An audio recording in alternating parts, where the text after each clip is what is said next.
হাদিসটি শুনে খুশিতে রীতিমতো কান্না করে দিয়েছিলাম।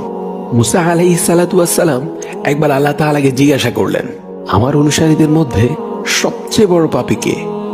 আল্লাহ তাআলা একটি নির্দিষ্ট পথের দিকে দেখিয়ে বললেন, এই পথ দিয়ে যে সবার আগে অতিক্রম করবে সেই হচ্ছে সবচেয়ে বড় পাপী। আল্লাহ তাআলার কথা অনুযায়ী মুসা আলাইহিস সালাতু ওয়াস সালাম বসে দেখতে লাগলেন।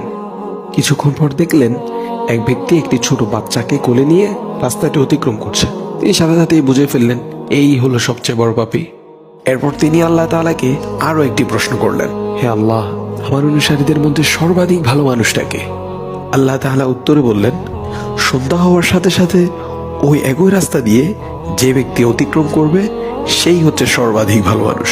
মুসা আলাইহিস সালাতু ওয়াস সালাম সূর্য ডুবার অনেক আগ থেকেই বসে রইলেন। যেই সূর্য ডুবে যেতে লাগলো তিনি দেখলেন সেই সকালের লোকটি ছেলেকে কোলে নিয়ে ফিরে যাচ্ছে। মুসা আলাইহিস সালাতু ওয়াস সালাম হতভম্ব হয়ে আল্লাহ তাআলাকে জিজ্ঞাসা করলেন, হে প্রভু, একই ব্যক্তি মহাপাপী আবার একই ব্যক্তি মহানেকি? আল্লাহ উত্তরে বললেন, হে মুসা, এই ব্যক্তি সকালে যখন তোমার সামনে দিয়ে তার ছেলেকে নিয়ে জঙ্গলে প্রবেশ করছিল তখন কোলের ছেলেটি বাবাকে জিজ্ঞাসা করেছিল, আচ্ছা বাবা, এই জঙ্গলটি কত বড়? বাবা উত্তরে বলেছিল, অনেক বড়। নিষ্পাপ শিশুটি আবার প্রশ্ন করলো, আচ্ছা বাবা, জঙ্গল থেকে বড় কিছু আছে? তখন বাবা উত্তরে বললেন, হ্যাঁ বাবা, আছে। ওই যে ওই পাহাড়গুলো দেখছো, পাহাড়গুলো জঙ্গলের চাইতেও বড়। পুনরায় ছেলের প্রশ্ন, আচ্ছা বাবা, পাহাড় থেকে বড় কিছু আছে? বাবা উত্তরে বললেন, আছে তো, আকাশ পাহাড়ের চাইতেও বড়। ছেলের পাল্টা প্রশ্ন, আচ্ছা বাবা, আকাশ থেকে বড় কিছু আছে? বাবা উত্তরে বললেন, আমার পাপ, যা এই আকাশের চেয়েও অনেক অনেক বড়।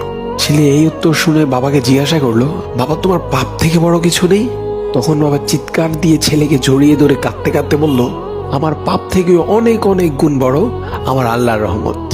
হে মুসা, এই ব্যক্তির পাপের অনুভূতি ও অনুশোচনা আমার এতই পছন্দ হয়েছে, সবচেয়ে পাপী ব্যক্তি থেকে তাকে আমি সবচেয়ে নেকি ব্যক্তি বানিয়ে দিয়েছি। এই হাদিসটির অন্যতম একটি শিক্ষা হলো, পৃথিবীর কেউই স্থায়ী পাপী না। অনেক অনেক পাপ করে ফেলেছেন, তারপরও আপনি চাইলে মুহূর্তেই একজন পবিত্র বান্দাতে পরিণত হতে পারেন।